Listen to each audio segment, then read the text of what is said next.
तो दोस्तों स्वागत है आप सभी का एक बार फिर से नई वीडियो में। और इस वीडियो में हम लोग बात करेंगे Adelaide strikers versus Brisbane heat के बीच बिग बैश लीग 2024-25 का जो 31वां मुकाबला खेला जाएगा इसके बारे में। तो दोस्तों एक तरफ एडिलेड स्ट्राइकर्स की टीम जिनका इस साल परफॉर्मेंस इतना ज्यादा खराब है कि पॉइंट्स टेबल में दोस्तों सबसे आखिरी नंबर पर है, और दूसरी तरफ है दोस्तों ब्रिस्बेन हीट की टीम जिनका क्वालिफिकेशन का चांसेस अभी भी बना हुआ है और अभी तक दोस्तों मात्र 3 मैच ही ये जीतने पाए हैं और इनके लिए इस मैच में जीतना बहुत ज्यादा जरूरी है। तो इस वीडियो में खास करके जान लेंगे कौन सी टीम्स की तरफ से हमें ज्यादा खिलाड़ी को रखना चाहिए और क्या क्या चेंजेस हो सकते हैं, और कैप्टन और वाइस कैप्टन दोस्तों हमें किसे बनाना है। तो गौर करिएगा यह मुकाबला 11 जनवरी को दोपहर में 2:30 पर खेला जाएगा। और ग्राउंड की बात करें तो एडिलेड ओवल एडिलेड में मैच है। तो डायरेक्ट बात कर लेते हैं दोस्तों इस ग्राउंड के पिच रिपोर्ट के ऊपर। तो अभी तक दोस्तों इस ग्राउंड पर टोटल 76 मुकाबले हुए हैं बिग बैश लीग के, जिसमें से पहले बैटिंग करने वाली टीम 43 बार जीती है और चेस करने वाली टीम 33 बार। तो यहां पर पहले बैटिंग करने वाली टीम का रिकॉर्ड बेहतर है। एवरेज स्कोर 165 170 का है, जो कि दर्शाता है कि बैट्समैन को मदद मिल रही है। हाईएस्ट स्कोर यहां पर सिडनी थंडर का है 232 रन का। और बुरी बात यहां पर यह है कि एडिलेड स्ट्राइकर्स का ही दोस्तों यहां पर लो स्कोर है, जो कि 87 रन का है, इनका होम ग्राउंड होने के बावजूद। अब स्कोरिंग पैटर्न देखिएगा तो 150 के नीचे 18 बार स्कोर बना है, 150 और 170 के बीच में 22 बार, 170 और 190 के बीच में 24 बार और 190 के ऊपर 12 बार स्कोर किया है। और यह है दोस्तों पिच जो कि देख ही सकते हैं। अब डायरेक्ट बात कर लेते हैं जो इस सीजन के इस ग्राउंड पर मुकाबले हुए हैं उसके बारे में। तो अभी तक दोस्तों इस सीजन इस ग्राउंड पर 3 मुकाबले हुए हैं, और देखा जाए तो जो पिछला मुकाबला हुआ वो दोस्तों कुछ हफ्ते पहले हुआ, जिसमें एडिलेड स्ट्राइकर्स 142 रन की मात्र टारगेट दी थी और इस टारगेट को पर्थ स्कोचर्स आसानी से चेस करके 7 विकेट से जीत गए, जिसमें फास्ट बॉलर को 11 विकेट मिली और स्पिनर्स को एक भी विकेट नहीं मिली।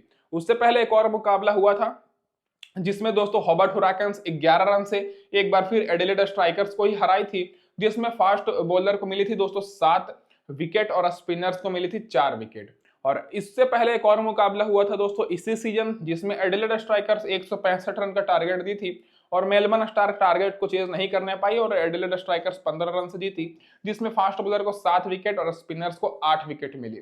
तो आप लोग देख ही सकते हैं कि 3 मुकाबला अपने होम ग्राउंड पर एडिलेड स्ट्राइकर्स खेली है, लेकिन मात्र एक ही मैच जीतने पाई है, और पिछला दोनों मुकाबला अपना होम ग्राउंड पर एडिलेड स्ट्राइकर्स हारी है।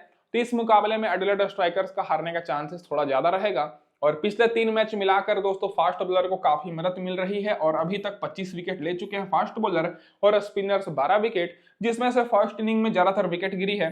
फास्ट बॉलर 15 विकेट लिए हैं और स्पिनर्स 4 विकेट। सेकंड इनिंग में फास्ट बॉलर को मिली है 10 विकेट और स्पिनर्स को 8 विकेट। ये तो हो गई दोस्तों यहाँ पर हमारी पूरी ओवरऑल डिटेल पिच रिपोर्ट। अब डायरेक्ट बात कर लेते हैं क्या रहेगी दोनों टीम्स की प्लेइंग 11। तो उससे पहले मैं अपने भाइयों को ये बोल दूं कि चैनल पर पहली बार आए सब्सक्राइब कर लीजिएगा और वीडियो को लाइक कर दिए दोस्तों, मेरे लिए बस इतना ही काफी है। और नोटिफिकेशन बेल को ऑन कर लीजिएगा ताकि आए के सारे मैचेस की अपडेट्स आपको सबसे पहले मिलती रहे हमारे चैनल पर। अब डायरेक्ट बात कर लेते हैं प्लेइंग 11 के ऊपर। तो सबसे पहले एडिलेड स्ट्राइकर्स की तरफ से बात करें तो पिछले 2 मैचेस में देखा जाए तो एडिलेड स्ट्राइकर्स की तरफ से मैथ्यू शॉर्ट को स्क्वाड में तो रखा जा रहा है लेकिन खिलाया नहीं जा रहा है। तो इस बार भी ये स्क्वाड में है कैप्टन के तौर पर, लेकिन खेलेंगे या नहीं खेलेंगे ये मैं आपको टेलीग्राम पर अपडेट करूंगा। तो टेलीग्राम चैनल का लिंक मैंने डिस्क्रिप्शन में दिया, आप लोग फटाफट से जुड़ जाइए क्योंकि वहां पर आपको टॉस के बाद बिल्कुल फ्री में टीम्स भी मिलेगी। फिर दूसरे नंबर पर डार्सी शॉट आएंगे, फिर क्रिस लिन, एलेक्स कैरी को स्क्वाड में ऐड किया गया है तो एलेक्स कैरी का खेलने का चांसेस बहुत ज्यादा है। फिर ओली पॉप, एलेक्स रोज, फिर Jamie Overton, Thornton, Brendan Dozer, Liam Skate और दोस्तों यहाँ पर एल पॉप। बॉलिंग में देखा जाए तो दोस्तों यहाँ पर कैमरन बॉइंस को बाहर बैठाया गया है और लियाम हैस्केट इनकी जगह पर खेल सकते हैं। पावर प्ले में दोस्तों आपको थ्रॉन्टन और लियाम हैस्केट बॉलिंग कराएंगे और आखिरी ओवर में जेमी ओवरटन और ब्रेंडन डोजेट। ये होगी दोस्तों यहाँ पर एडिलेड स्ट्राइकर्स की प्लेइंग 11। अब बात कर लेते हैं ब्रिस्बेन हीट की। तो इधर से आपको जैक वुड के साथ कॉलिन मुनरो ओपनिंग करते दिखेंगे। पिछला मुकाबला ब्रिस्बेन हीट जीती है तो कोई भी चेंजेस नहीं होगा। नाथन मैक्सवेनी आएंगे, फिर मैट रेंसो, मैक्स ब्रांट, टॉम एस्पोल, उसके बाद दोस्तों एस पॉप सॉप, उसके बाद मिचेल नैंसर, खुनामैन, स्पेंसर जॉनसन, बार्टलेट और मैथ्यू स्वेप्सन। पावर प्ले में आप सभी को स्पेंसर जॉनसन, बार्टलेट बॉलिंग कराएंगे और आखिरी ओवर में बार्टलेट और स्पेंसर जॉनसन। तो ये रहेगी दोस्तों ब्रिस्बेन हीट की प्लेइंग 11, पिछले मैच की तरह सेम रहेगी। अब डायरेक्ट बात कर लेते हैं दोस्तों यहाँ पर रिसेंट फॉर्म के ऊपर। तो सबसे पहले बात करेंगे दोस्तों यहाँ पर एडिलेड स्ट्राइकर्स के रिसेंट फॉर्म के ऊपर। तो ओपनिंग बैट्समैन देखा जाए तो मैथ्यू शॉट हैं, जो कि पिछले 2 मैच से स्क्वाड में तो ऐड हैं लेकिन खेल नहीं रहे हैं। रिसेंट में 52 run 1 wicket, 13 run 1 wicket, 11 run 2 wicket, 7 run 1 wicket का बेस्ट स्कोर है। तो अगर ये खेलते हैं तो आप लोगों के लिए सेफ ऑप्शन रहेंगे कैप्टन वाइस कैप्टन के लिए। अगर नहीं खेलते हैं तो आप लोग इनको वैसे भी ड्रॉप करके चलिएगा। खेलने का चांसेस ज्यादा है क्योंकि वैसे भी टीम तो एलिमिनेट हो ही चुकी है लगभग, केवल औपचारिकता तौर पर खेल रही है। बाकी डार्सवर्थ की बात करें तो पिछले मैच में फ्लॉप हो गए थे, 1 रन बनाने पाए थे, बॉलिंग से विकेट नहीं मिला। उससे पहले 27 रन, 22 रन, 41 रन, 6 रन और 60 रन। तो इस सीजन डार्सवर्थ का भी उतना खुलकर परफॉर्मेंस निकला नहीं है, केवल 1-2 मैच में अच्छा परफॉर्मेंस किए हैं, बाकी बिग बैश से पहले रिकॉर्ड थोड़ा ठीक था। तो डार्सी शॉट और मैथ्यू शॉट में देखा जाए तो अगर मैथ्यू शॉट खेलते हैं तो सेफ ऑप्शन रहेंगे, नहीं तो डार्सी शॉट थोड़े रिस्की है, तो डार्सी शॉट को आपको इग्नोर करके चलना है। बाकी क्रिस लिन की बात करें तो जब टूर्नामेंट शुरू हुआ था तो क्रिस लिन का परफॉर्मेंस बहुत ही ज्यादा खराब था, देख ही सकते थे, और बिग बैश से पहले भी परफॉर्मेंस बहुत ज्यादा खराब था। लेकिन पिछले 2 मैचेस में इन्होंने बहुत ही ताबड़तोड़ बल्लेबाजी की है। पिछले मैच में 49 रन की पारी खेले, 1 रन से अर्ध तक चूक गया, और उससे पहले 88 रन। तो इस मैच के लिए क्रिस लिन सेफ ऑप्शन रहेंगे। तो आप सभी को मैथ्यू शॉट के बाद डायरेक्ट क्रिस लिन पर फोकस करना है। अगर मैथ्यू शॉट खेलते हैं तो रखना है, नहीं तो नहीं रखना है। और उसके बाद एलेक्स कैरी की बात करें तो एलेक्स कैरी का चांसेस बहुत ज्यादा है जे वेदरलैंड की जगह पर खेलने का।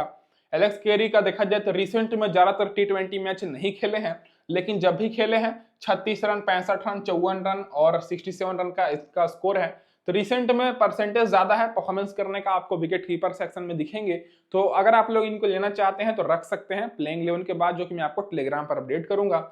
बाकी Ollie Pope wicket keeper option से सेफ रहेंगे, और अगर एलेक्स कैरी खेलेंगे तब दोस्तों आप लोग ओली पॉप की जगह पर एलेक्स कैरी को रख लीजिएगा। बाकी दोस्तों ओली पॉप रिसेंट में 33 रन और 39 रन, 34 रन का बेस्ट स्कोर है, और बिग बैश से पहले भी 48 रन, 99 रन, 40 रन बना चुके हैं। तो दोस्तों जो टॉप के 5 खिलाड़ी हैं इनमें से मैथ्यू शॉट, क्रिस लिन और ओली पॉप सेफ ऑप्शन रहेंगे, और ओली पॉप और एलेक्स कैरी किसी एक को ही रखना है। अगर बैटिंग ऑर्डर एलेक्स कैरी का ऊपर रहता है तो आप लोग उनको रखिए, ओली पॉप का रहता है तो आप लोग उनको रख सकते हैं। बाकी दोस्तों एलेक्स रोज की बात कर लें तो एलेक्स रोज पिछले मैच में 47 रन की पारी खेले, उससे पहले 6 run, 20 run, 8 run, 20 run, 35 run, और बिग बैश से पहले भी परफॉर्मेंस इनका बेहतर था। लेकिन अभी तक देखा जाए तो बैटिंग ऑर्डर थोड़ा सा नीचे होने के कारण इनको उतना मौका नहीं मिल रहा है, और 6ठे नंबर पर आते हैं बैटिंग करने। तो अगर एडिलेड स्ट्राइकर्स की टीम पहले बैटिंग करती है तभी आपको एलेक्स रोज को रखना है, नहीं तो आप लोग इनको इग्नोर कर सकते हैं। जेमी ओवरटन की बात करें तो सेफ ऑप्शन रहेंगे। पिछले मैच में 27 रन नॉट आउट की पारी खेले, विकेट तो नहीं मिला, लेकिन उससे पहले 2 विकेट और 30 रन 2 विकेट, 45 रन 1 विकेट, फिर 6 रन 2 विकेट और 45 रन 2 विकेट की पारी अभी तक खेल चुके हैं। तो अच्छे खिलाड़ी हैं और मतलब बॉलर हैं, लेकिन बैटिंग भी अच्छी खासी कर लेते हैं, तो सेफ ऑप्शन रहेंगे। हेनरी थ्रोटन की बात करें तो पिछले मैच में 1 विकेट मिला, उससे पहले 3 विकेट और 2 विकेट ले चुके हैं। तो बॉलिंग सेक्शन में देखा जाए तो एकमात्र ऐसे बॉलर हैं, राइट आर्म फास्ट गेंदबाज हैं जो कि विकेट लेते आ रहे हैं। तो जेमी ओवरटन और हेनरी थॉर्नटन इन दोनों को आपको अपनी टीम में रखना है। बाकी ब्रेंडन डोजेट की बात करें तो परफॉर्मेंस उतना कुछ खास नहीं है। बिग बैश से पहले केवल 1 मैच में 4 विकेट लिए थे, बाकी सारे मैचेस में या तो इनको विकेट ही नहीं मिली है या तो फिर बहुत ही मुश्किल से 1 विकेट लेने पाते हैं। तो ब्रेंडन डोजेट थोड़े रिस्की रहेंगे। बाकी यहाँ पर लियाम हैस्केट की बात करें तो रिसेंट फॉर्म बहुत बेहतर है, 3 विकेट 3 विकेट 3 विकेट, और उससे पहले भी 1 मैच में 3 विकेट। तो अगर ये खेलते हैं चांसेस बहुत है, और एडिलेड स्ट्राइकर की तरफ से आपको भारी चेंजेस भी देखने को मिलने वाली है, और लियाम हैस्केट अगर खेलते हैं तो रिस्की रहेंगे। बाकी यहाँ पर एल पॉप की बात करें तो पिछले 2 मैच में 2-2 विकेट मिली है, उससे पहले भी परफॉर्मेंस बेहतर है। तो 3 बॉलर पर आपको फोकस करना है, जेमी ओवरटन, थ्रोटन और नीचे से एल पॉप के ऊपर। बाकी टॉप ऑर्डर से तो मैंने आपको बता ही दिया। अब इसके बाद डायरेक्ट बात कर लेते हैं जो खिलाड़ी बेंच पर बैठे हैं और खेल सकते हैं। तो सबसे पहले बात कर लेते हैं जे वेदरलैंड। ये दोस्तों खेल सकते हैं, अगर पिछले मैच तो खेले थे, 13 रन की मात्र पारी खेले थे, और इनकी जगह पर एलेक्स कैरी को खिलाया जाएगा। बाकी दोस्तों बकिंगम भी खेल सकते हैं लियाम हैस्केट की जगह पर, इनका रिसेंट फॉर्म ठीक है। लियाम स्कॉट की बात करें तो ये भी बेंच पर बैठे हैं। बाकी जो खिलाड़ी नहीं खेलेंगे, जेम्स बेजली हो गए, कैमरन बॉयंस हो गए, ये पिछले मैच खेले थे लेकिन इस मैच में स्क्वाड में नहीं है, तो इन पर आपको फोकस नहीं करना है। नीचे का जो खिलाड़ी हैं उन पर आपको फोकस नहीं करना है, वो खेलेंगे नहीं। अगर बदलाव होता है तो टॉप के 3 खिलाड़ियों में ही होगा। अब डायरेक्ट बात कर लेते हैं दोस्तों यहाँ पर हेड टू हेड रिकॉर्ड और वेन्यू रिकॉर्ड के बारे में। तो हेड टू हेड अगर देखिएगा तो देखने को मिलेगा कि मैथ्यू शॉट का 21 का एवरेज है ब्रिस्बेन हीट के खिलाफ, और इस ग्राउंड पर 38 का है। तो ये दोस्तों एडिलेड स्ट्राइकर्स का होम ग्राउंड है, तो दोस्तों इस ग्राउंड पर एडिलेड स्ट्राइकर्स के मैक्सिमम खिलाड़ी का रिकॉर्ड बेहतर ही रहेगा। डार्सी शॉट की बात करें तो 44 का एवरेज है हेड टू हेड में, और इस ग्राउंड पर 43 का है। क्रिस लिन का 19 का है मात्र, लेकिन इस ग्राउंड पर 33 का है। एलेक्स कैरी का 35 का है और इस ग्राउंड पर 34 का है। ओली पॉप की बात करें तो 34 का एवरेज है और इस ग्राउंड पर 14 का है। बाकी एलेक्स रोज की बात करें तो 27 का एवरेज है हेड टू हेड में और इस ग्राउंड पर 27 का है। और जेमी ओवरटन की बात करें तो एक ही मैच खेले हैं, 45 रन बनाए हैं, 1 विकेट, जो कि इसी सीजन का है। और दोनों टीम्स के बीच इसी सीजन एक मुकाबला हो भी चुका है और उस मुकाबले में एडिलेड स्ट्राइकर्स हार गई थी और इस ग्राउंड पर 28 का एवरेज है, 9 विकेट मिला है। बॉलिंग में बात करें तो हेनरी थ्रोटन 5 मैच में 6 विकेट लिए हैं ब्रिस्बेन हीट के खिलाफ और इस ग्राउंड पर 12 मैच में 19 विकेट है। ब्रेंडन डोजेट 4 मैच में मात्र 2 विकेट और इस ग्राउंड पर 8 मैच में मात्र 5 विकेट। और एल पॉप की बात करें तो 6 मैच में 6 विकेट मिला है और 7 मैच में 10 विकेट इस ग्राउंड पर। ये हो गई दोस्तों यहाँ पर एडिलेड स्ट्राइकर्स की पूरी डिटेल एनालिसिस। अब बात कर लेते हैं दोस्तों यहाँ पर ब्रिस्बेन हीट के बारे में। तो ब्रिस्बेन हीट की तरफ से कोई भी बदलाव होने के चांसेस कम है क्योंकि लगभग सेम स्क्वाड है और प्लेइंग 11 भी सेम रहेगी क्योंकि पिछला मैच ये जीत कर आ रहे हैं। तो इधर से आपको जैक वुड ओपनिंग करते हुए दिखेंगे। जैक वुड दोस्तों पिछले मैच में मात्र 2 रन की पारी खेले, रिसेंट में 27 रन, 30 रन और 34 रन का स्कोर है। हालांकि कभी कभी बॉलिंग भी करा लेते हैं, लेकिन रिसेंट का अगर परफॉर्मेंस देखिएगा तो उतना कुछ खास नहीं है। 25 रन, 20 रन और 30 रन के आसपास ये स्कोर करते हैं।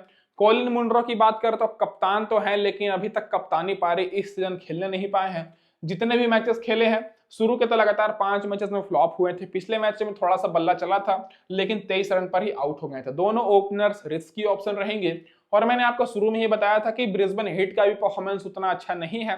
3 मैच ये जीते हैं तो दोस्तों फिर भी इनका परफॉर्मेंस थोड़ा सा लड़खड़ाया हुआ है। बाकी नाथन मैक्सवेनी की बात करें तो पिछले दोनों मैच में रिकॉर्ड बहुत ही खराब है। पिछले मैच में 7 रन और उससे पहले 9 रन। हालांकि बीच में 34 रन, 8 रन 1 विकेट, 78 रन, फिर 33 रन 3 विकेट और 33 रन की एक मैच में पारी खेले थे। तो जो टॉप के 3 खिलाड़ी हैं इनमें से देखा जाए तो आपको नाथन मैक्सवेनी पर थोड़ा बहुत फोकस करना है क्योंकि ये कभी कभी बॉलिंग भी करा लेते हैं और इनको विकेट मिल जाती है। बाकी मैट रेनसॉय की बात करें तो पिछले मैच में 48 रन की पारी खेले, उससे पहले 54 रन और 40 रन की भी पारी खेल चुके हैं। मैक्स ब्राइंट बहुत ही अच्छे फॉर्म में है, पिछले मैच में 72 रन और उससे पहले 77 रन नॉट आउट और पिछले मैचेस में देखा जाए तो 35 रन और 36 रन की पारी भी खेल चुके हैं। तो इधर से अगर आप लोग देखिएगा तो दोनों ओपनर उतने अच्छे फॉर्म में नहीं है, लेकिन मिडिल ऑर्डर के खिलाड़ी अच्छे फॉर्म में है। तो ब्रिस्बेन हीट की तरफ से आपको मिडिल ऑर्डर पर फोकस करना है। मैट रेनसॉय हो गए और यहाँ पर मैक्स ब्राइंट, ये 3 खिलाड़ी आप लोग के लिए मस्ट पिक रहेंगे, तो आपको अपनी टीम में रखना है। बाकी टॉम एल्सॉप की बात करें तो टॉम एल्सॉप विकेट कीपर हैं, लेकिन इनसे अच्छे विकेट कीपर आपको एडिलेड स्ट्राइकर्स में दिख जाएंगे। एलेक्स केरी, ओली पॉप, तो उन्हीं पर आपको फोकस करना है। इनका रिसेंट में देखा जाए तो पिछले मैच में 9 रन पर आउट हो गए थे। बिग बैश से पहले 87 रन, 35 रन, 43 रन की पारी तो खेले हैं, लेकिन अभी इनके बल्ले से उतना स्कोर लगेगा नहीं क्योंकि एक तो बैटिंग ऑर्डर नीचे है। बाकी दोस्तों यहाँ पर मिचेल लेंसेर की बात करें तो पिछले मैच में खेले थे, 2 विकेट इनको मिला और उससे पहले 3 विकेट, 12 रन 1 विकेट। और ये ऐसे ऑलराउंडर है मिचेल लेंसर जो कि दोस्तों बैटिंग तो कर ही लेते हैं, साथ में इनको हर मुकाबले में विकेट मिलती है और 4 ओवर बॉलिंग कराएंगे, तो ये दोस्तों इस मुकाबले में सेफ ऑप्शन रहेंगे। बाकी जो 4 यहाँ पर नीचे बॉलर दिख रहे हैं, 4 बॉलर सेफ ऑप्शन है क्योंकि मैथ्यू कुनमेन की बात करें तो पिछले मैच में 2 विकेट मिला, स्पेंसर जॉनसन को 3 विकेट, बार्कलेट को 1 विकेट और मिचेल स्वेप्सन की बात करें तो मिचेल स्वेप्सन को आप लोग ड्रॉप कर सकते हैं क्योंकि एक तो दोस्तों मिचेल स्वेप्सन जितने भी मैच खेले हैं अभी तक इनको विकेट ही नहीं मिला है। शुरू में केवल 1 मैच में विकेट मिला था, तो ये रिस्की ऑप्शन रहेंगे। बाकी बार्कलेट, स्पेंसर जॉनसन और मैथ्यू कुनमेन, ये तीनों बॉलर इस मुकाबले में सेफ ऑप्शन रहेंगे क्योंकि तीनों बॉलर का रिकॉर्ड बहुत ही बेहतर है। अब जो खिलाड़ी बेंच पर बैठे हैं, देखा जाए तो 2 ही खिलाड़ी मात्र बेंच पर बैठे हैं, डैनियल ड्रू और विल प्रेस्टवाइट, ये दोनों खिलाड़ी बेंच पर बैठे हैं। तो मुझे जहां तक लगता नहीं है कि चेंजेस होगा, जो मैंने आपको प्लेइंग 11 में बताया वही रहने वाली है और जो खिलाड़ी नहीं खेलने वाले हैं उनका रिकॉर्ड मैंने नीचे लिख रखा है। अब डायरेक्ट बात कर लेते हैं हेड टू हेड रिकॉर्ड और वेन्यू रिकॉर्ड के बारे में। तो जैक वुड का रिकॉर्ड कुछ नहीं है, ना ही हेड टू हेड में ना ही ग्राउंड पर। कॉलिन मुनरो की बात करें तो 233 का एवरेज है और इस ग्राउंड पर मात्र 6 का है। नाथन मैक्सवेनी 3 मैच में 58 का एवरेज है, 3 विकेट मिला है। तो नाथन मैक्सवेनी रिसेंट में थोड़े से गड़बड़ परफॉर्मेंस दिए हैं, लेकिन अच्छे खिलाड़ी हैं, परफॉर्मेंस कर सकते हैं। मैट रेनसो की बात करें तो 54 का एवरेज है, तो बेस्ट है।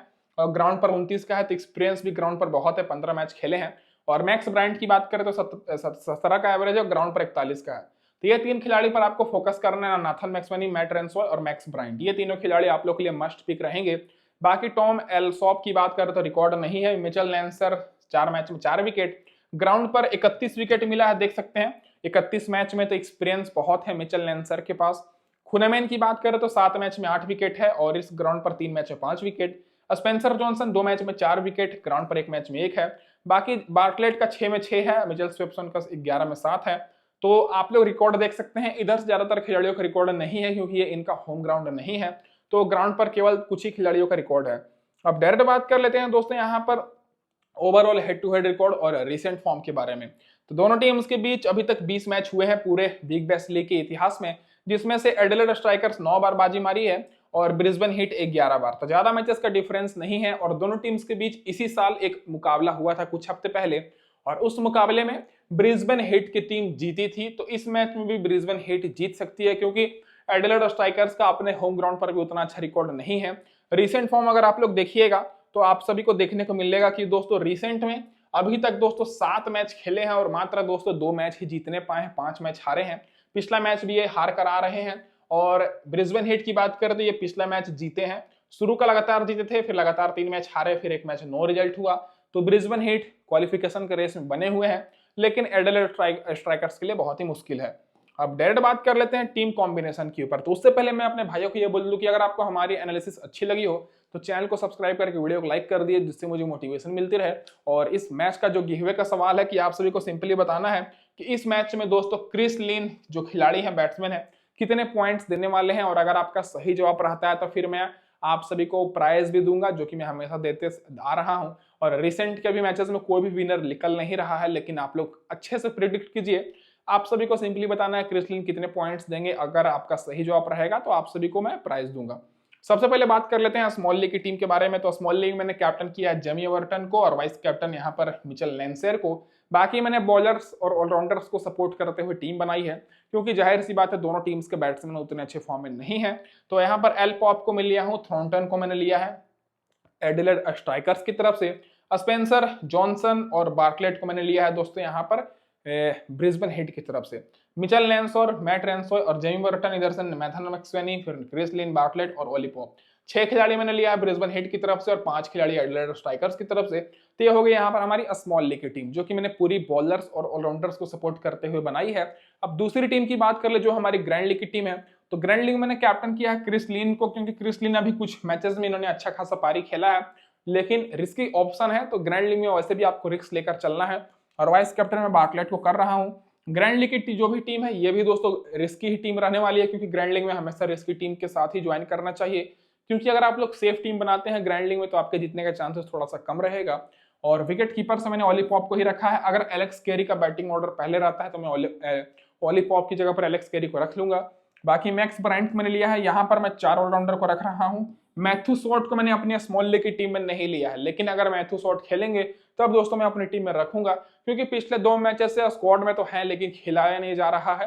तो आप सभी को टेलीग्राम पर जोड़ देना है, वहां पर आपको बिल्कुल परफेक्ट टीम मिलेगी टॉस के बाद बिल्कुल फ्री में। तो टेलीग्राम चैनल का लिंक मैंने डिस्क्रिप्शन में दिया है। बाकी मैंने बॉलिंग में थॉर्नटन, स्पेंसर जॉनसन और ओली पॉप को लिया है। 6 खिलाड़ी मैंने लिया है यहाँ पर स्ट्राइकर्स की तरफ से, 5 खिलाड़ी ब्रिस्बेन हीट की तरफ से। तो ये हो गया स्मॉल लीग की टीम, ये हो गया ग्रैंड लीग की टीम। तो दोस्तों इस वीडियो में बस इतना ही। वीडियो अच्छी लगे तो चैनल को सब्सक्राइब कर लीजिएगा। धन्यवाद दोस्तों आप सभी का वीडियो देखने के लिए।